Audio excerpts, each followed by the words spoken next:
আমরা এবারের ঈদের নামাজের পর জামাতের পর একটা ঈদ র্যালি আয়োজন করব। আনন্দ মিছিলের পরবর্তীতে আমাদের একটা সাংস্কৃতিক অনুষ্ঠানেরও আয়োজন থাকবে। বাণিজ্য মেলার যে পুরাতন মাঠ আছে সেখানে এবার কেন্দ্রীয়ভাবে ঈদের জামাত অনুষ্ঠিত হবে এবং সেখানে ঠিক আমাদের যেভাবে গ্রামের ঈদগাহের পাশে ছোট করে মেলা থাকে, যেখানে বাচ্চারা কিংবা শিশু কিশোররা সেখানে কেনাকাটা করে এবং ঈদ উদযাপন করে, সেরকম মেলার আয়োজন থাকবে। কারো ঈদ যেন ঘরে বসে ঘুমিয়ে কিংবা টিভি দেখে না কাটে। প্রিয় নগরবাসী, আপনাদেরকে অগ্রিম ঈদ মোবারক।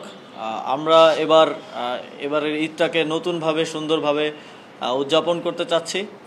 জুলাই গণঅভ্যুত্থানের পরে যেহেতু নতুন বাংলাদেশের কথা আমরা বলছি, সেই নতুন বাংলাদেশে আমাদের ঈদ আয়োজনটা আমরা যেভাবে দেখে আসছি, যত দিন যাচ্ছে ঈদের আয়োজনটা তত বেশি কালেকটিভ থেকে, সামাজিক থেকে সরে গিয়ে এটা অনেকটা ব্যক্তিগত কিংবা পারিবারিক উৎসবে রূপান্তরিত হচ্ছে এবং অনেকটাই আমরা দেখা যায় ঈদের দিন টিভি দেখে কিংবা ঘুমিয়ে কাটাচ্ছে, বিশেষ করে আমাদের জেনারেশন। সেই জায়গা থেকে এবারের ঈদটাকে আমরা নতুনভাবে আয়োজন করার, উদযাপন করার একটা উদ্যোগ নিচ্ছি।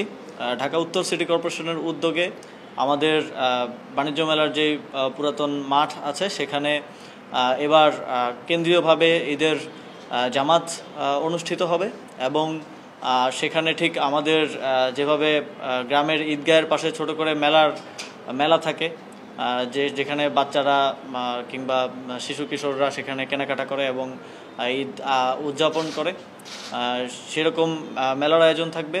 একই সাথে আমরা আমাদের যেই পুরাতন ঐতিহ্য সুলতানি আমলে হয়েছে, সর্বশেষ 1800 সালের দিকেও এই অঞ্চলের মানুষ ঈদের নামাজের পর একটা ঈদ র্যালি করতো, ঈদ মিছিল করতো।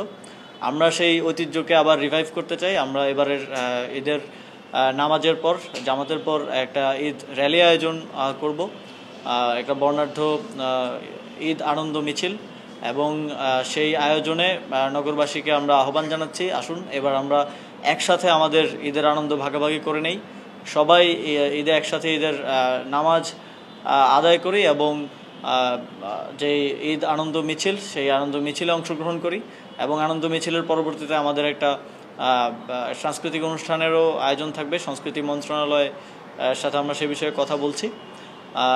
সর্বোপরি আমরা আশা করছি যে আমাদের এই অঞ্চলের মানুষের ঈদ উদযাপনের যেই সংস্কৃতি, ঈদ উদযাপনের যেই কালচার রয়েছে সেটাকে আবার পুনরায় রিভাইভ করা এবং ঈদকে একটা কালেকটিভ অনুষ্ঠানে পরিণত করা এবং কারো ঈদ যেন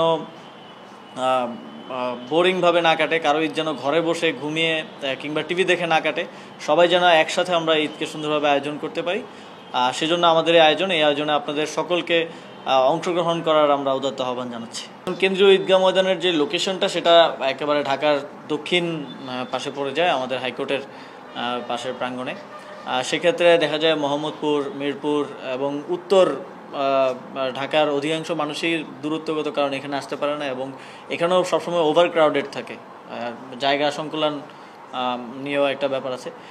সেই জায়গা থেকে আমার মনে হয় না যে এখানকার এই কেন্দ্রীয় যে জামাত এখানে এটা কোনোভাবে হ্যাম্পার্ড হবে।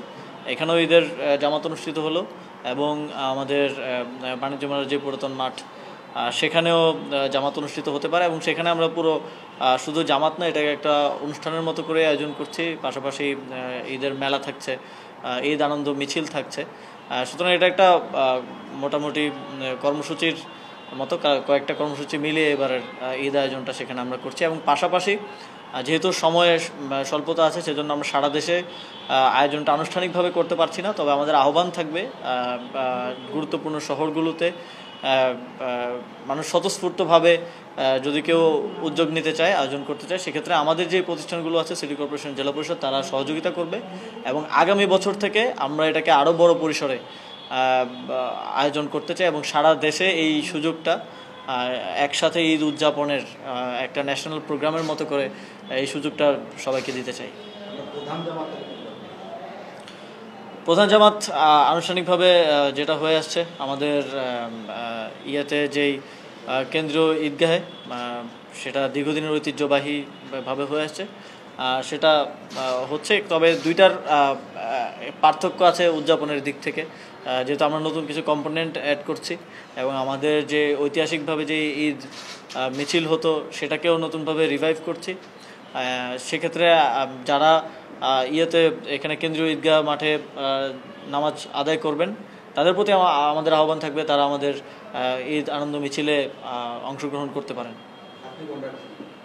অবশ্যই ঈদ আনন্দ মিছিল আমাদের যেই পুরাতন বাণিজ্য মেলার মাঠে যেই ঈদের জামাতটা হবে সেখানে অংশগ্রহণ করব।